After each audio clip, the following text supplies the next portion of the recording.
Today we will discuss about Newton second law of motion, है ना। Newton के second law of motion को समझने के लिए सबसे पहले हम समझेंगे इनका डेफिनेशन क्या होता है ना। तो according to Newton second law of motion, rate of change of momentum of an object is directly proportional to unbalanced applied force of an object, है ना। इनका ये मतलब होता है भाई कि देखिए यहाँ ये क्या हो जाएगा, F रिप्रेजेंट फोर्स, F क्या शो कर रहा है, फोर्स को शो कर रहा है, ठीक है। एंड P2 माइनस P1 कुछ पैरामीटर्स है जो अपन यूज करेंगे यहाँ, है ना। तो P2 minus P1 represents change in momentum, ये शो क्या करेगा, change in momentum. And T2 minus T1 represents change in time, ये क्या शो करेगा, चेंज इन टाइम, है ना। Sometimes we can also write as delta P and delta T। इनका ये मतलब हुआ कि P2 माइनस P1 को हम डेल्टा P से भी रिप्रेजेंट करते हैं और T2 माइनस T1 को किससे रिप्रेजेंट करेंगे, डेल्टा T से, ठीक है। तो according to Newton second law of motion, F proportional to P2 minus P1 upon T2 minus T1, ये हो जाएगा, ठीक है। अब उसके बाद क्या हो जाएगा, देखिए हाँ, अब इसके बाद क्या हो जाएगा, देखिए अब ये जो दिख रहा है इसको बोलते हैं प्रोपोर्शनैलिटी का सिंबल, अनुक्रमानुपाती, है ना। तो ये क्या हो जाएगा, ये अनुक्रमानुपाती को जब कभी भी हम हटाते हैं तो क्या होता है, इक्वल टू का सिंबल लग जाता है ना। और क्या हो जाता है, एक प्रोपोर्शनैलिटी कांस्टेंट आ जाएगा, तो उसके लिए क्या हो जाएगा, अच्छा, और ये क्या हो जाएगा, देखिए ये हो जाएगा F।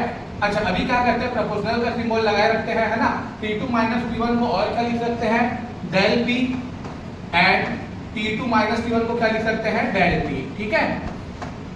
अब जैसा कि अभी मैंने बताया कि जब कभी भी प्रोपोर्शनैलिटी का सिंबल हटाएंगे क्या हो जाएगा, इक्वल टू का सिंबल आ जाएगा और एक क्या आ जाएगा, प्रोपोर्शनैलिटी कांस्टेंट, जो कि क्या ले लिया हमने, K के फॉर्म में ले लिया, ओके।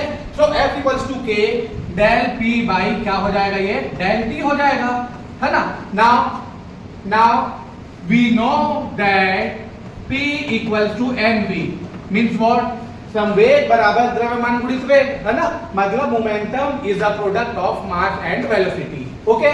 तो अब हम क्या करेंगे, देखिए P की जो वैल्यू है वो इस इक्वेशन में पुट करेंगे। Now putting the value of P we get F equals to K m del V by del T। अब आप यहाँ एक चीज देख पा रहे होंगे कि P के जगह मैंने mv तो रखा है, बट डेल्टा जो है वो सिर्फ v के साथ लगा हुआ है, m के साथ नहीं। why?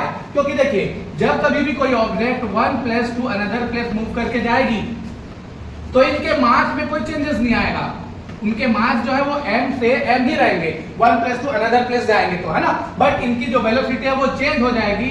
तो सपोज की इनिशियल वेलोसिटी u है और फाइनल वेलोसिटी क्या है, v है ना। तो इनको मिला के ही तो हमारा क्या हो रहा है, इनिशियल मोमेंटम mu ले लिए, इनका फाइनल मोमेंटम क्या हो जाएगा, mv हो जाएगा, जो कि रिप्रेजेंट कर लेगा P1 इक्वल टू mu और ये क्या हो जाएगा, P2 इक्वल्स टू mv हो जाएगा, ओके। सो हमने क्या पुट कर लिया, डेल P के जगह पे m डेल V, है ना, okay. Now you can see that del V by del T जो है वो रिप्रेजेंट करता है एक्सेलरेशन को, इसलिए क्या हो जाएगा, since A equals to del V by del T and what is A?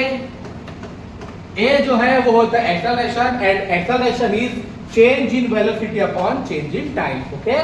तो ये क्या हो जाएगा, अब इनकी वैल्यू A पुट करेंगे, F equals to K into ma, है ना। ये